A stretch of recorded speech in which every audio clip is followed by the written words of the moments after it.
Hi everyone. Today is January the 10th, 2021, and I am Lee Tolton, and this is Joe Tolton. And we're the pastors for West Elkton Friends meeting in West Elkton, Ohio. And we know that this has been a very hectic week and that people have been very stressed. But there's comfort in being together, and there's comfort in knowing that God hears our prayers. Joe is going to read the scripture for us today. It comes out of Matthew 2, 1 through 12. After Jesus was born in Bethlehem in Judea, during the time of King Herod, Magi from the east came to Jerusalem and asked, "Where is the one who has been born King of the Jews? We saw his star when it rose and have come to worship him."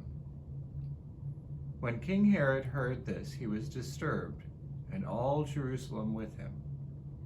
When he had called together all the people's chief priests and teachers of the law, he asked them where the Messiah was to be born. "In Bethlehem in Judea," they replied, "for this is what the prophet has written. But you, Bethlehem, in the land of Judah, are by no means least among the rulers of Judah. For out of you will come a ruler who will shepherd my people Israel." Then Herod called the Magi secretly and found out from them the exact time that the star had appeared. He sent them to Bethlehem and said, "Go and search carefully for the child.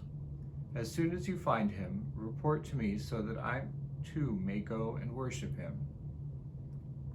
After they had heard the king, they went on their way, and the star they had seen when it rose went ahead of them until it stopped over the place where the child was.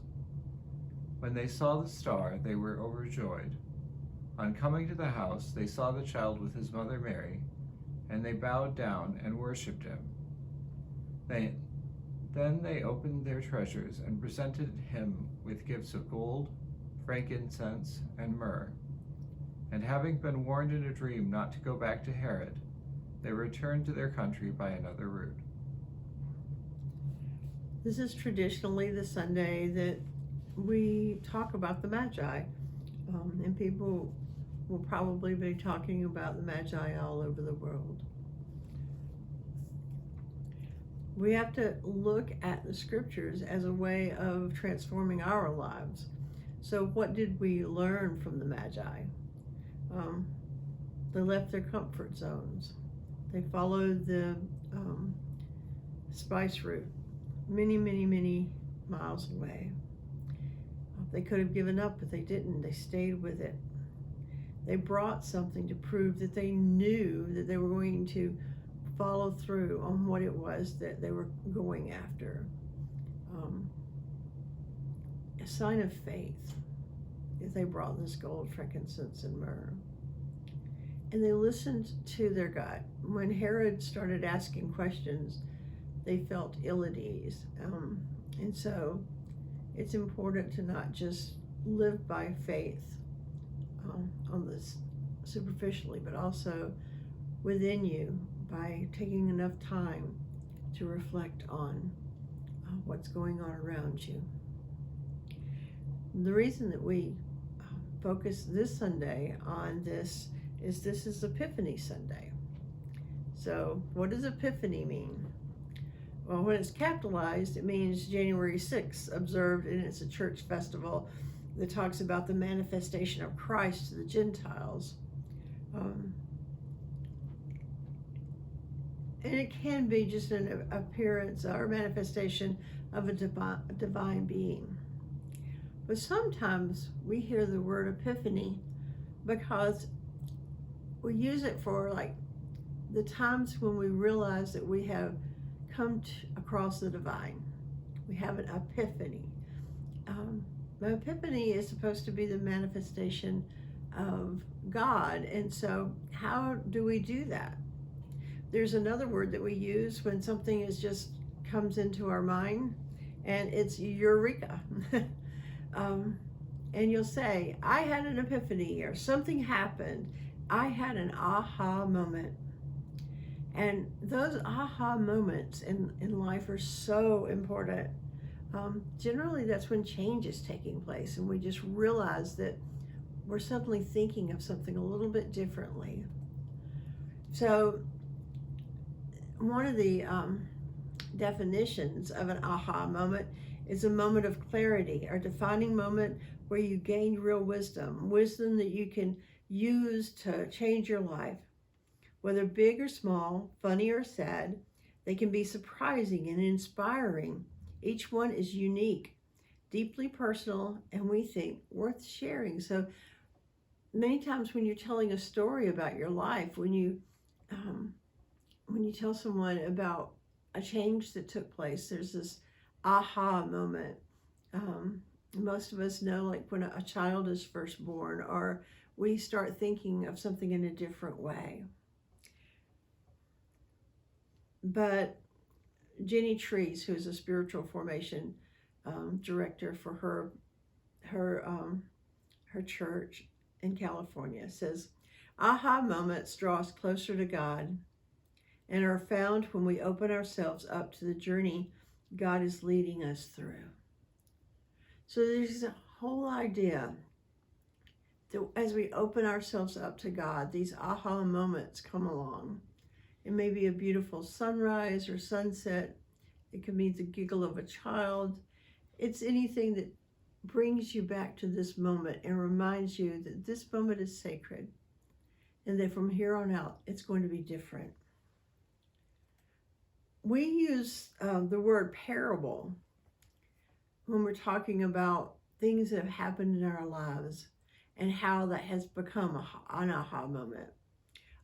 We'll talk more about parables next Sunday, but it's a basic way of taking what is going on around you and putting it in a narrative and saying, this is what I learned from this.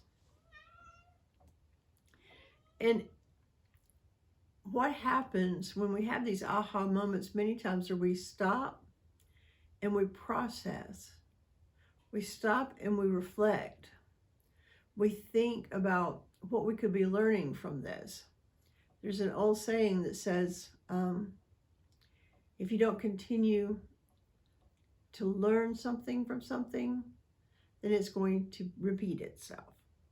And it's important for us to learn from what life is trying to teach us. And the way we can do this is maybe once a day we stop. We have a time set aside to step back from life. Sometimes it's a time to cool off. Sometimes it's a time to just find calm. So you stop, you take a step back, and then you try to get a good perspective on what's going on. Try to cut all the narrative out that's just telling you, react to it like I used to. React to it because it brings up a memory. React to it because it scares me. Quiet your mind and listen to your inner Christ. And this is the way that we know we can reflect. And I see it as partnering with Christ, because you can stop and reflect and wait for the Holy Spirit to help lead you. So that way you're responding to your inner light, your journey with God. And then you can identify steps that you want to change and move forward. And this helps the epiphany help to change your life. So anytime that you're going through something in life, use it as a parable and say, what can I learn from this experience? There's another way to use reflection in your life. This is called a leader reflection wheel, a life wheel. And if you Google that, you're going to find lots and lots of them. But if you take your life and you break it down into different aspects, yes, everything is interrelated or should be interrelated in your life, but there's like family and home, or physical health, or social and cultural. Just divide it out And then you can scale from 1 to 10 the responses to what's coming up for you around these things, what you need to change, what you need to do.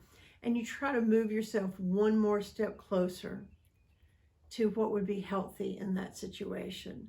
So just look at each thing in your life and move it a little bit towards health every day by stopping and reflecting and allowing life to be the parables that we learn from. And I know people say they don't have enough time to do this, but this is this old Zen saying that you should sit in meditation for 20 minutes every day, unless you're too busy, and then you should sit for an hour. Because if you're too busy, you're most probably running from something. You're most probably running out of fear. And I know we give ourselves all kinds of reasons and excuses to be so busy. But the truth is that God needs that time with us. And we need that time so that the things that the steps that we're taking in our lives are reflective of God's love in our lives. And so that what we're doing helps us to move closer to what we want to be when it comes to our life wheel, when we come to the different aspects of our lives, that we want to make sure that God is guiding us through these steps so that our lives will become more reflective. And these life wheels have been shown to increase confidence, increase self-esteem, increase connection with everyone around you, increase your prayer life. I mean, they are used in many, many companies. People teach people about this, and they're hoping that they're going to move a step up in their work life.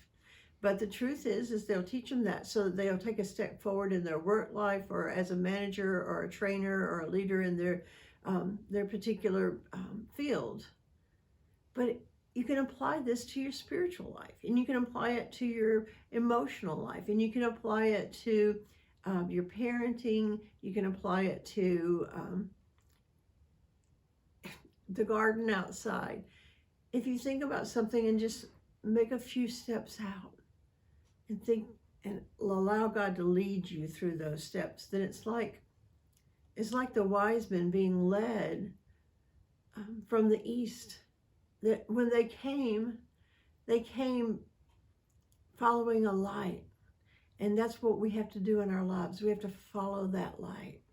We have to allow it to move us from one way to another.